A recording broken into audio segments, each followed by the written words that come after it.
guys, my name is Muskan and I'm a cabin crew and I welcome you all to my YouTube channel. तो आज की video में हम बात करेंगे द रिक्वायरमेंट्स और the criteria that you should have to become cabin crew in India. Guys, बहुत सारे लोगों को कैबिन क्रू बनना है बट उन्हें ये नहीं पता कि उनके अंदर क्या क्या ऐसी चीज़ें हो सकती हैं या होनी चाहिए so that they can easily become a cabin crew in India. So today we will discuss it. The video is gonna be short and crisp.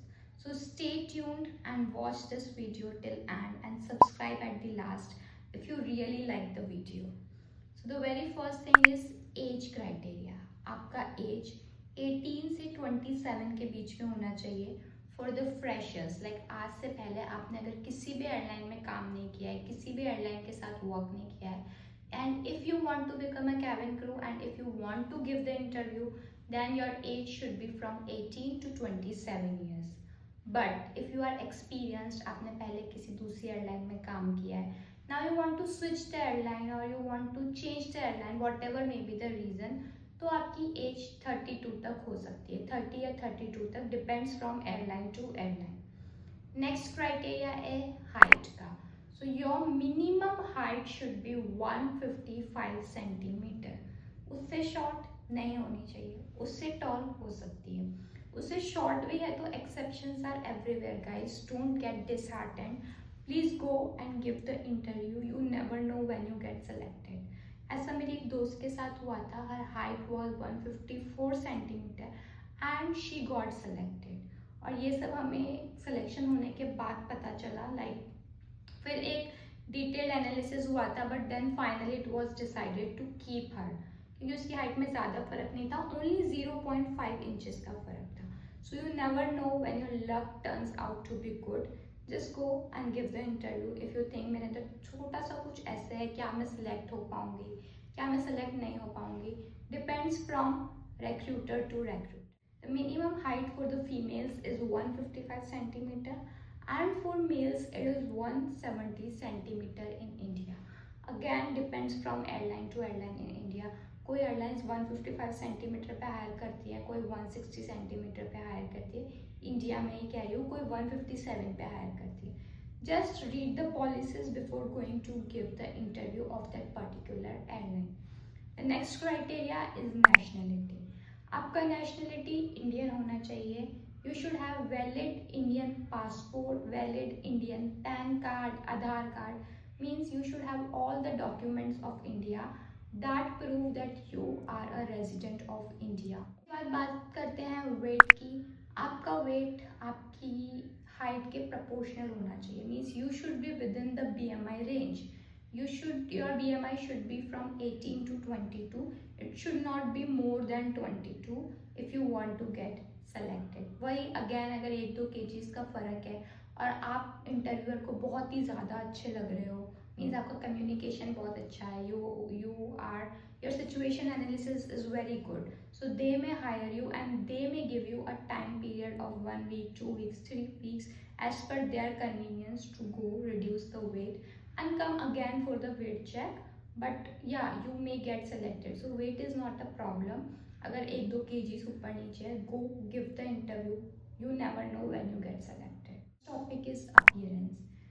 You should not have any scars, tattoos, piercings that are visible from your uniform।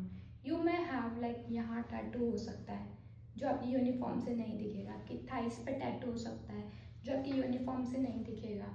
ऐसे tattoos जो आपकी uniform से नहीं दिख रहे हैं, then you are eligible to give the interview। But ऐसे tattoos, for example, you have a tattoo here, if you have a tattoo here, then you are not allowed। अगर if you can conceal, like बहुत ही छोटा सा tattoo है, मेरे एक दोस्त को यहाँ उसका नाम लिखा हुआ था, ठीक है, but she got selected, how, because she is able to conceal the tattoo. And guys believe, मुझे भी नहीं दिखा कि उसको टैटू है until and unless we were on a layover and she took a bath and उसके बाद I saw, oh, you have a tattoo, I have never seen। So she was like, yeah, I conceal it every day on flights। Then I was like, yeah, you can become a cabin crew if you have a tattoo as well, but minor सा जो आप बहुत अच्छे से conceal कर सकते हो। But interview के वक्त reveal it to your interviewers, अगर बाद में पता चला तो बहुत प्रॉब्लम हो सकती है। लाइक आप अच्छे से कंसील करके जाओ, इंटरव्यू दे दो, once you get selected tell them that I have a tattoo. आपने इसको कंसील कर रखा था, आपको भी नहीं दिखा ना, तो like this politely you can go and tell them. You should have clear skin, no acne, nothing. अगर है भी, again if you are able to conceal it properly. I also have, I admit it, because इस as पे होते हैं. And secondly, you are exposed to a lot of conditions like irregular sleep cycle, हर जगह अलग अलग पानी, आज दिल्ली ले ओवर है, आज बॉम्बे ले ओवर है, आज चेन्नई ले ओवर है, आज तो बिल्कुल इंटरनेशनल ही ले ओवर है. तो आपकी स्किन पे थोड़ा बहुत फ़र्क तो पड़ता ही है, but you should look good. अभी आपको मेरे फेस पे कुछ भी नहीं दिख रहा होगा, because I have concealed them very properly. Likewise, this I conceal it and I go for my next topic is vision. You should have 6x6 vision. If you don't have 6x6 vision, it's okay. Relax. आप contact lens पहन के भी जा सकते हो, अगर आपको उस कॉन्टैक्ट लेंस को पहनने के बाद सब कुछ एकदम एक्यूरेट दिख रहा है. तो इंटरव्यू के वक्त पूछते भी हैं कि आपने लेंस पहने हैं, you say yes we have worn the lens. It is completely allowed in India to wear lens. अगर पूछते हैं तो बता दो, नहीं पूछते हैं तो you are good to go. Next is language. आपकी जो लैंग्वेज है हिंदी और इंग्लिश एकदम फ्लुएंट होनी चाहिए, टॉप नॉच. जो नॉर्थ इंडियंस होते हैं उनसे मोस्टली, लाइक मेरे टाइम तो ऐसा ही हुआ था, इंटरव्यू जो हुआ था इंग्लिश में हुआ था. But North Eastern people, South Indian people, they were asked a lot of questions in Hindi as well. क्योंकि उनकी हिंदी थोड़ी सी वीक होती है, no offenses please. तो उनसे हिंदी में क्वेश्चंस पूछे गए थे. Next is education. आपका एजुकेशन 10+2 होना चाहिए फ्रॉम अ रिकॉग्नाइज्ड बोर्ड और यूनिवर्सिटी. उससे कम नहीं चलेगा. With minimum of 60%. Make a note of it, with minimum of 60% in each. Like 10th में भी 60%, 12th में भी 60%. उससे ज़्यादा हो तो एंड, और अगर उससे कम है तो again go and give the interview. You never know when you get selected, never lose hope. फिर अगर आपने उससे ज़्यादा पढ़ाई की है, it's okay, no problem, but उससे कम पढ़ाई नहीं चलती है. 10+2 तो आपके पास होना ही चाहिए. That's it guys from my side.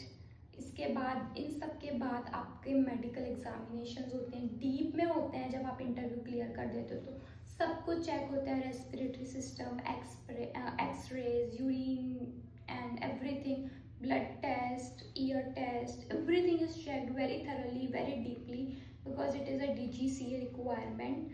उसके बाद आप सेलेक्ट हो जाते हो and you are good to go. फिर आपकी ट्रेनिंग स्टार्ट हो जाती है. So this was from my side, and if you have any questions, just do let me know in the comment sections. I'm always there to assist you. Bye bye, all the best.